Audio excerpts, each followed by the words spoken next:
Okay, so what I'm going to talk about today is intermittent fasting. Now, I've had a few questions from people at THQ that have been following intermittent fasting and just asked me about it. Now, a few years ago, I did a bit of research on intermittent fasting and it was just never sort of appealed to me. But now sort of my circumstances have changed and my lifestyle have changed. And my weakest point now tends to be in the evening times. This comes from obviously I spend more time at home now, I watch telly more because I've got a family, and we sit down together in the evenings a lot more than what I ever used to. So this sort of approach has come back to that, and I thought maybe it's going to help quite a lot of people that do sort of mess up the diet completely in the evening times. Okay, so intermittent fasting, there's lots of different versions about it.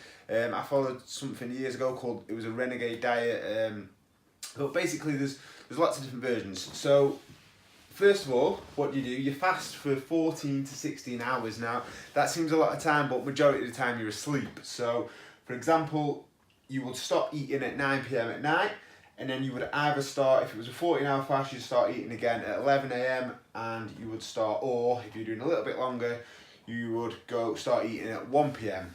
Again, obviously if them times change, it goes down. So there's no more than 16 hours because you would lose muscle mass doing that.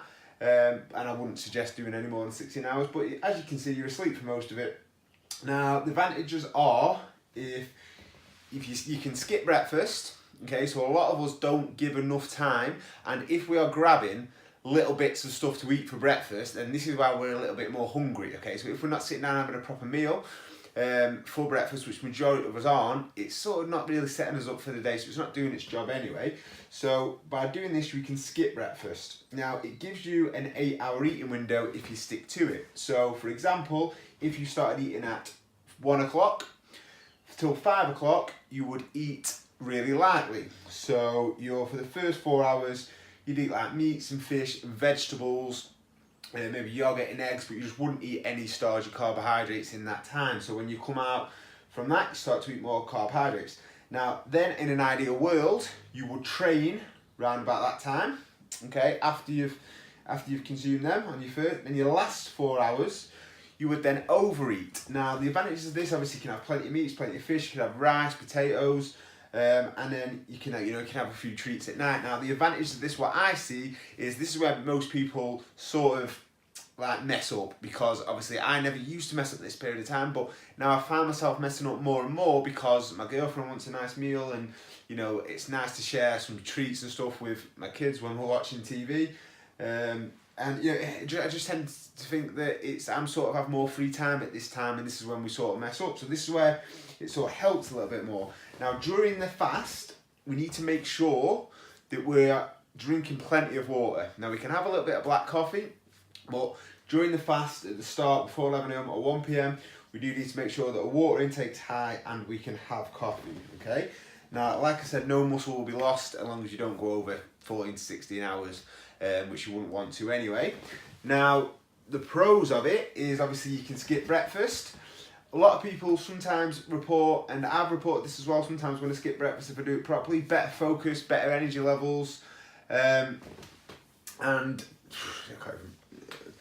so basically we've got more food at night time, as I've spoke about, okay? So another way, it's like fuck up proof, because if you've got a process where something you do could affect it, so people can mess up quite easily on certain diets or certain ways of managing calories. With this, you can't really mess up as such, because the only time you would mess up on a diet is if you eat too much. Now, if you eat too much in that overeating window, where it's usually last thing at night, then you're just going to have to basically maybe extend the window a little bit more. So maybe if you used to do 14 hours, you'd extend it to 16 hours the next day. So it's sort of fuck up proof as such.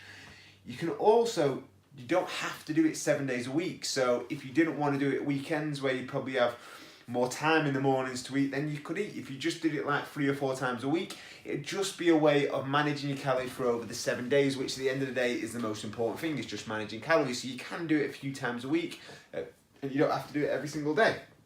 Okay, during the fast as well, we can give our liver and kidneys a little bit of a rest, but I don't think majority of people will actually do this 100% to get that advantage. So I don't really want to talk too much about that advantage of it.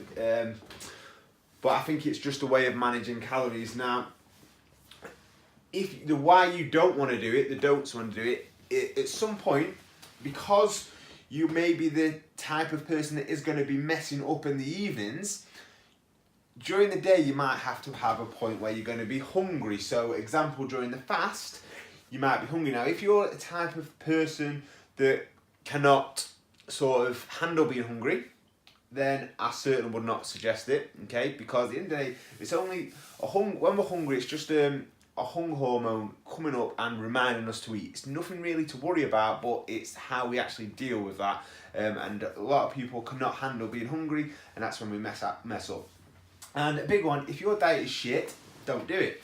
So if you're the type of person that is going to be, as soon as they're hungry, that's it, right, I'm hungry, I fucked up, I've not bought any decent food with me, I'm just going to be cake. If you're that type of person to do that, then certainly don't do it. And to be honest, if your diet is crap, then the majority of the time then you're not gonna, during the fasting period as such, when your times you're going out without food, if your diet isn't good, it hasn't got enough protein in it, then your blood sugar will drop and you'll feel awful during this period of time. So again, I wouldn't do it if your diet's not very good. If you work out early, again, if you do the early sessions like 6 o'clock, 7 o'clock in the morning, then again, it's going to be harder to period of that time when you're going to be fasting in the morning. So you just have a little bit of fruit, maybe after, maybe an apple or banana or something like that, and then prolong your first meal of the day probably till around about 12 o'clock or something like that, okay? At the end of the day, like I've said, all that this is, I don't think majority of people are going to get the benefit of the science behind intermittent fasting. I just think it's a way of managing calories for the different type of person. Now, again, you know, for me, I find sometimes just pushing that first meal back is a way of managing calories, because I know I do mess up on certain days in the evenings a little bit more than what I used to. So at the end of the day, it's what we put in our mouth throughout the whole 7 days and throughout the whole 24 hours. This is just sort of a platform to manage it, really. Okay. So it's just be aware that it's just the calorie control. So that's sort of my take on it in, you know, intermittent fasting. Again, the science behind intermittent fasting, I don't think the majority of us will get the benefits from it because of the level that we choose to do it, and we're just trying to lose a little bit of body fat, get a bit of a body shape and feel a little bit better. So it is just sort of a way of managing calories, so you can look at your weak areas during the day and then sort of manage them from there. So that's my take on intermittent fasting.